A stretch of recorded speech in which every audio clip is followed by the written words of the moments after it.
Last video we saw an example of using a loop to create the circumstance where we would ask the player if they want to play again.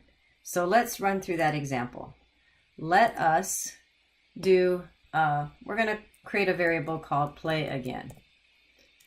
And I'm going to set it to y. Because when I run the code the first time, while play again equals, so not equals, but compared to y, as if those two are the same, in other words, if the variable contains the letter y, colon, here's some lines I want you to do. For now, we're just going to say print you are inside the loop. Yay. And then we're going to need some kind of way to change play again equal to something besides y. So play again, and we're going to ask the user. We're going to give them the ability to change that variable. Input, do you want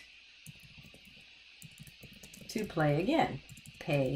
Probably not. Play again. Okay. And now we're effectively giving the user the ability to flip this to something besides y to allow us to get out of our loop. In other words, so that this condition will be rendered to false. So let's just see that work here. Print.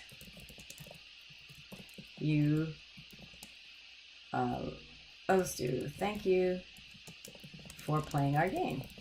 Okay. All right, so let's see that run before we add on to our ideas here. Run. You are inside the loop. Do you want to play again? Yes. You are inside the loop. Do you want to play again? Yes. Yes. No, I think I've had enough. So here I really can type in between you and I can type in anything besides the y. I really don't care that it's an n. I'm just saying if they didn't put in a y, I might not tell my user that, but we'll say no, and then I get out of the loop. So as long as play again is equal to y or has the value of y in it, this loop continued to run over and over again, but we gave the user the ability to get us out of the loop. Okay, by setting this play again to something besides the letter y. So let's do something a little bit more interesting. So now that we know that we can loop through something, it might become important for us to know how many times we were in that loop.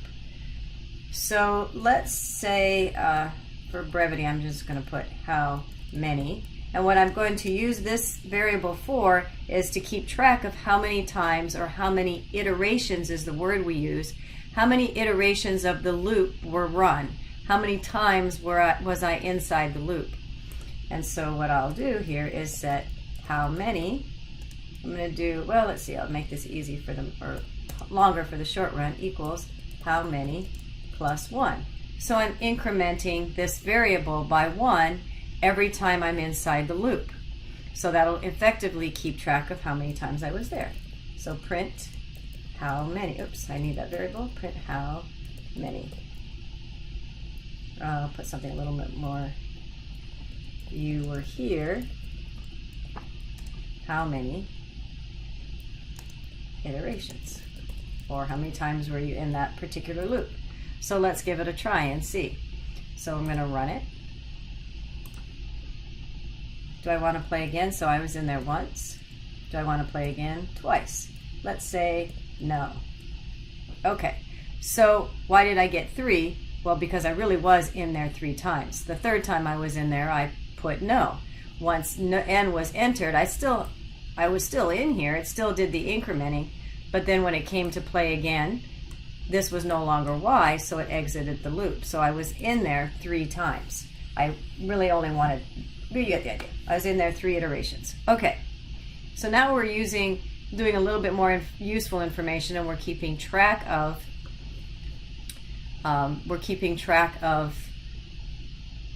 iterations while we're in here. We're keeping track of a counter. Now another way you can write this, if you want to, is plus equals 1, which is doing the same thing. It's just a shortcut. It's iterating through, it's increasing your variable by 1. All right, so let's add to this idea. I'm going to take this end of comment apostrophes and put it at the end of my code so that I can still just have the code here for you to see, but I don't want to generate it. I don't want to run it. So I'm commenting that part out. I'm going to do another type of loop. Let's see, I'm going to do the same scenario where I'm going to say play again equals y. So we'll continue on with that idea. And I'll set up a while loop that says while play again is the equivalent of y. This time what I'm going to do is I'm going to ask the user to input numbers, and while they input their numbers, I'm going to sum up, I've spelled play wrong, I'm going to sum up all the numbers that they input and print that out at the end. So effectively I'm making a little calculator. So let's see, so we need to set up a, let's see, sum total. We'll just call it sum. So sum is 0. We're going to start off with it 0. And what we'll do then is we will ask our player every time they're in the loop to put in sum equals,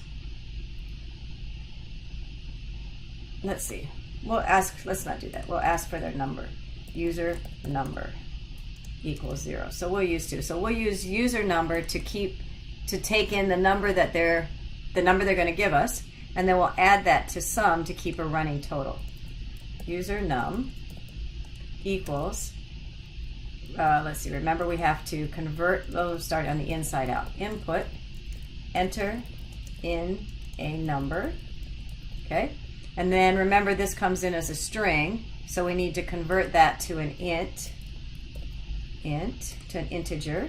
And so parentheses are going to work inside out. So first the user is going to be prompted, then whatever they put at the keyboard is going to be returned as a string, and then we are now converting that to an int.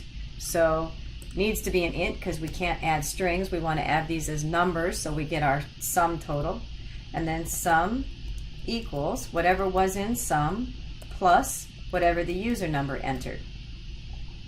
So we're keeping a running total now.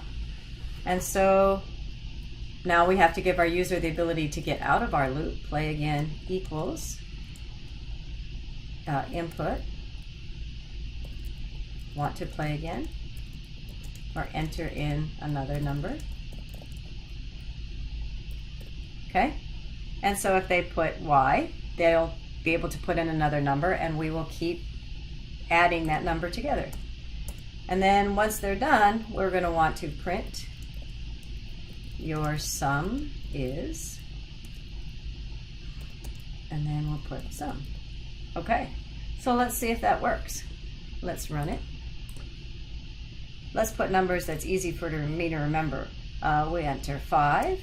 Want to put in another number? Yes. How about 2? Want another number? No, I'm done. And my sum is 7. So now you see different ways that we're going to start implementing loops. We're seeing ways that we create loops, either with a flag or a sentinel or some kind of variable that's switching on and off, so to speak, y or no, which is enabling us to get in and out of our loops, to go into our loop and then eventually have an exit plan to get out. Also counters. So if a number got incremented, we saw that in the last video, if a number got incremented to such a point where the condition was false, we were able to get out of the loop. And we watched to see that we could keep a counter, so we're keeping track of how many times we were in the loop. And then we've also are keeping track of, maybe we're adding up values that we received in this loop. Incidentally, this is the shortcut for this as well. Either of these would work, sum plus equals sum user number. So either of those is correct. All right, so we're getting loopy. In the next video, we'll see an example of how we can put all of these things together with our while loops and our if conditions that we've been working on all week long.